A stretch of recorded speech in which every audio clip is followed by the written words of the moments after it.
President Trump has scored an incremental but important victory on Capitol Hill after the House adopted a budget blueprint late yesterday to move his agenda forward. It was a win for both the White House and House Speaker Mike Johnson, who was able to get all but one House Republican on board with the plan. We also understand there's a big budget fight going forward. So, Senator, where is your focus right now? Spending. And when I'm not focusing on spending, I'm focusing on spending.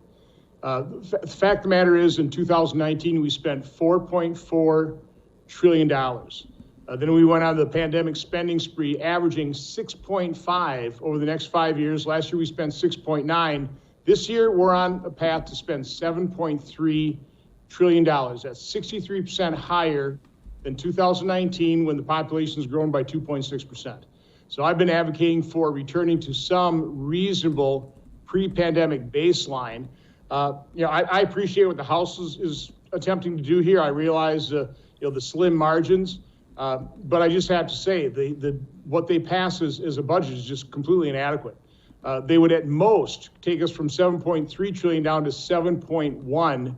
When I've laid out scenarios using either Bill Clinton 1998, Obama 2014, or Trump's 2019, increase those total outlays, those actual outlays from those fiscal years by population growth and inflation, use this year's Social Security, Medicare, and interest, we would end up with budgets somewhere between 5.5 and $6.5 trillion. So worst case scenario, using Trump's 2019, plussing that up, you'd be $800 billion less than what we're expected to spend right now. So that'd be an $8 trillion 10-year savings. The House at most is talking $2 trillion. Again, I appreciate the difficult nature of their task over there, but it's just simply not adequate. Well, and so if that's the case, then what is the path forward with the House on that? So what I've suggested is a three-step process. Let's get President Trump the border funding he needs, enough money to also defend this nation.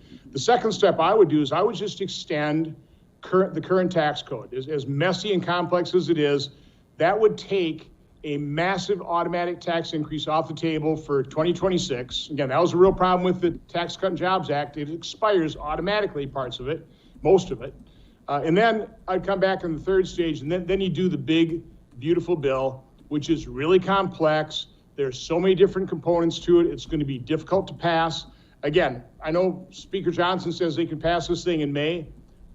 I personally doubt it. So let's not let this opportunity pass us by in terms of border security, taking an automatic tax increase off the table, and then sit down, simplify, rationalize our tax code, and return to a reasonable pre-pandemic level of spending. Well, by the way, by that time, we'll also have a lot of the DOGE efficiencies already revealed.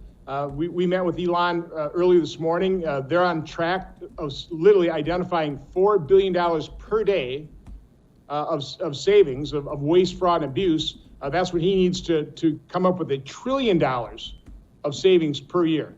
Again, that's pretty much in line with what I'm talking about, somewhere between, that'd give us back to about $6.2, $6.3 trillion worth of spending. That's a reasonable pre-pandemic baseline. That's what we need to set as our goal.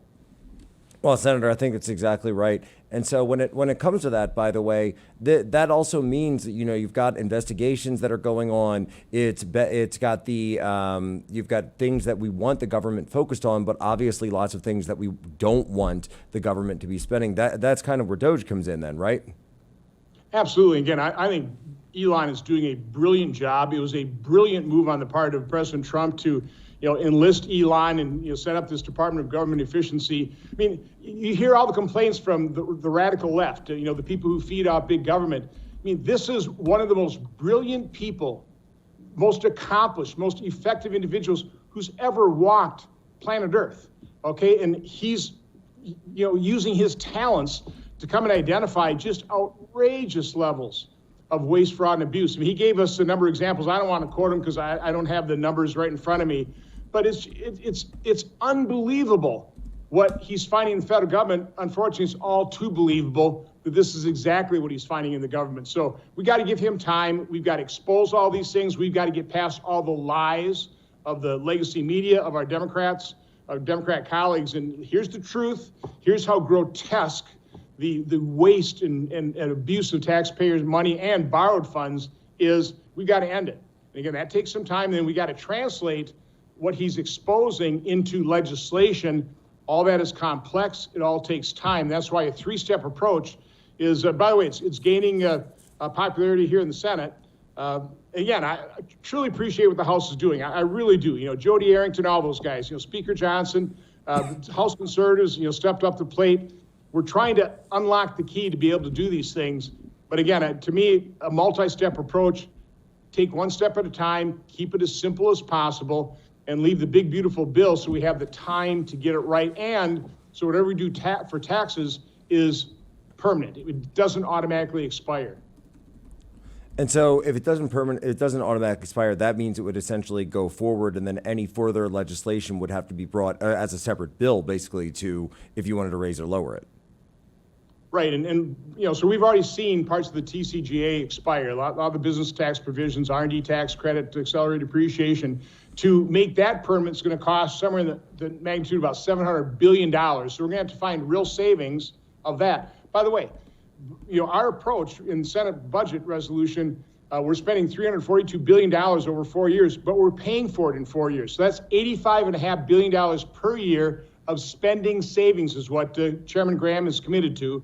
So if you multiply that times 10 years, that's $850 billion worth of savings, you know, more than half of what the House is saying with $1.5 trillion. So again, the Senate is a good first step, a really good first step, puts us on a path of reducing spending to a reasonable pre-pandemic level, but we have got a long ways to go, a lot of work. It's going to be complex, it's going to be difficult. Let's not hold up border funding and the certainty that we're not going to have an automatic tax increase. Let's take that off the table, okay? That will also do tremendous benefit to our economy.